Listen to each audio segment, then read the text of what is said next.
विजय श्री जी बीकानेर से। महाराज जी, अष्टावक्र जी कहते हैं कि तू एक क्षण में ज्ञान को प्राप्त कर सकता है। वो किस ज्ञान की बात करते हैं जिसको पाने में क्षण भी नहीं लगता? देखो, महापुरुषों की बातें सहज में समझ में नहीं आती।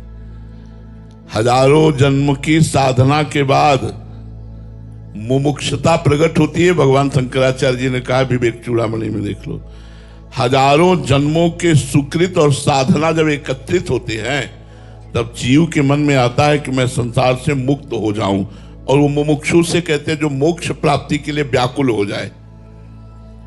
ये जो अष्टावक्र जी जनक जी से बात कर रहे हैं, तो जनक जी जानते हो कितने बड़े महात्मा हैं, कितने बड़े ज्ञानी हैं।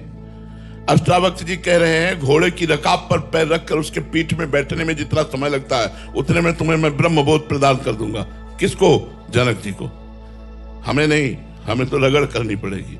ऐसे ब्रह्मबोध थोड़ी हो जाता है। तैयार भूमि जनक जी महाराज की, विदेह राज है। तो बस जरा सा संकेत किया स्वयं के अनुभव का, तो एक सेकंड में स्वयं में स्थित हो गया। स्वयं में स्थित होने में क्या टाइम लगता है? अब वो परम पवित्र है, हम अपवित्र हैं, इसलिए हमारा देहाभिमान आड़े आ रहा है। वो दीवाल की तरह मैं और देह के बीच में है। अब वो दीवाल गिरे अहंकार की, तब तो बात बने साधना से। मैं पुरुष हूं, मैं स्त्री हूं, मैं विद्वान हूं, मैं धनवान हूं, मैं कुलवान हूं, मैं मैं ये जो मैं की दीवार लग गई है प्रकृति जनित, इसे हटानी पड़ेगी।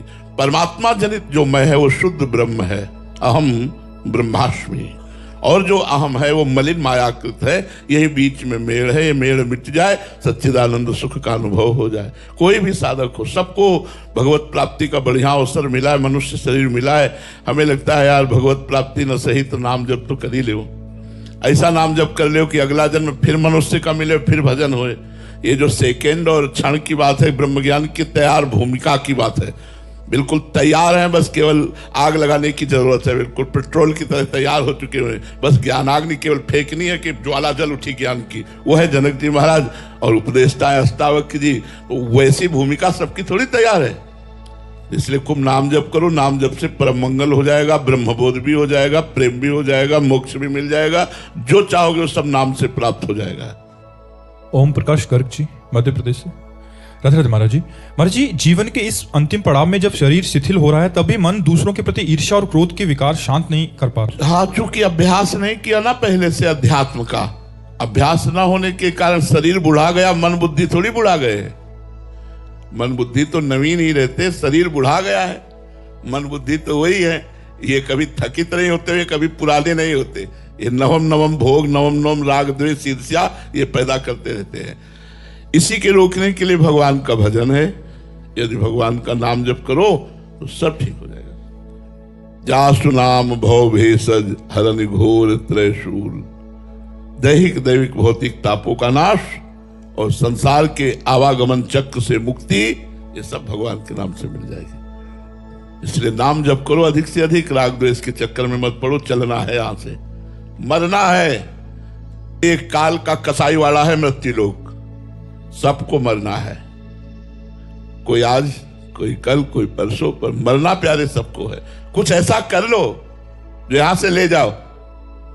ये बैंक बैलेंस, ये बड़े बड़े पद, बड़ा बड़ा परिवार, मित्र समुदाय, ये तुम्हारे साथ जाने वाला नहीं। तुम्हारा शरीर भी आग में जला दिया जाएगा या मिट्टी में गाड़ दिया जाएगा। केवल तुम्हारे किए हुए पाप और पुण्य कर्म तुम्हारे साथ जाएंगे। इसलिए भगवान का नाम जप कर लो, जो पाप और पुण्य दोनों से उठाकर तुम्हें परमानंद की प्राप्ति कराए। नाम जप के बिना कुछ नहीं होने वाला। हमारी बात बिल्कुल पकड़ लो। इसलिए जिसको जो गुरुदेव ने नाम दिया है, रामकृष्ण हरि वाहेगुरु, जो भी नाम दिया है, खूब नाम जप करो। नाम जप से ही मंगल होने वाला है, बिना नाम जप के नहीं।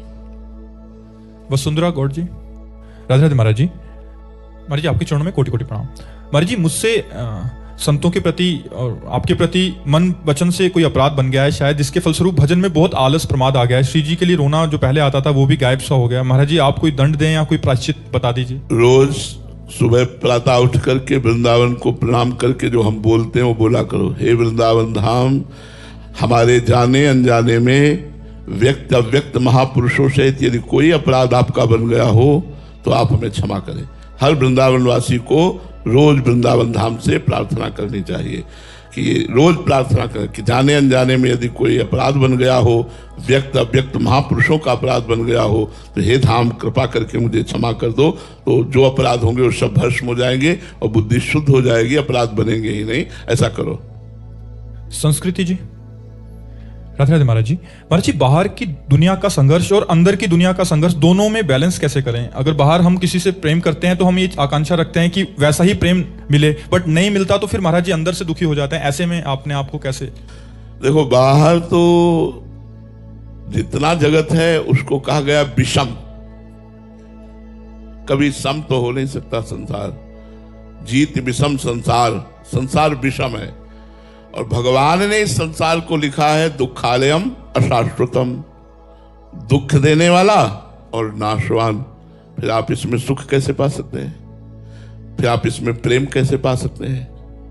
जब तक सब में भगवान को नहीं देखोगे तब तक दुख मिलेगा, परिवर्तन मिलेगा, विषमता मिलेगी, अंदर से हमारे पश्चाताप, शोक, चिंता, भय ये मिलेंगे। अगर इसी संसार के व्यवहार में हम जिस व्यक्ति से प्यार कर रहे हैं उसमें हम झांक के देखें कि मेरे भगवान बैठे हुए हैं और उन भगवान से प्यार करें, तो हमें कभी भी दुख नहीं हो सकता, क्योंकि उसकी हर चेष्टा मुझे अच्छी लगेगी। वो गाली भी देगा, प्रतिकूलता भी करेगा तो अच्छा लगेगा। मेरे भगवान है ना, इस रूप में मेरे भगवान है।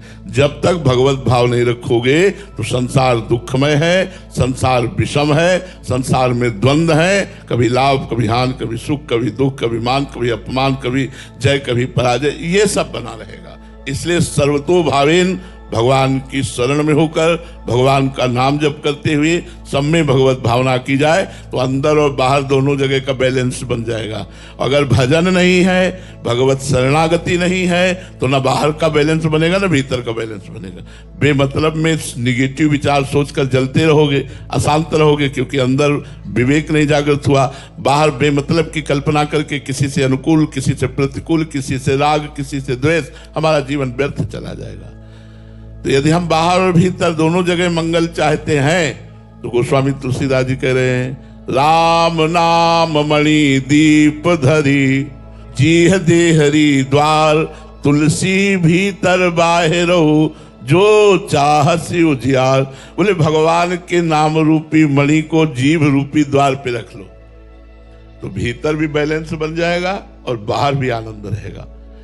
बाहर भी आनंद, विवेक अंदर जागृत हो गया ना तो हर बात दुख वाली काट कर आनंद प्रदान करेगा।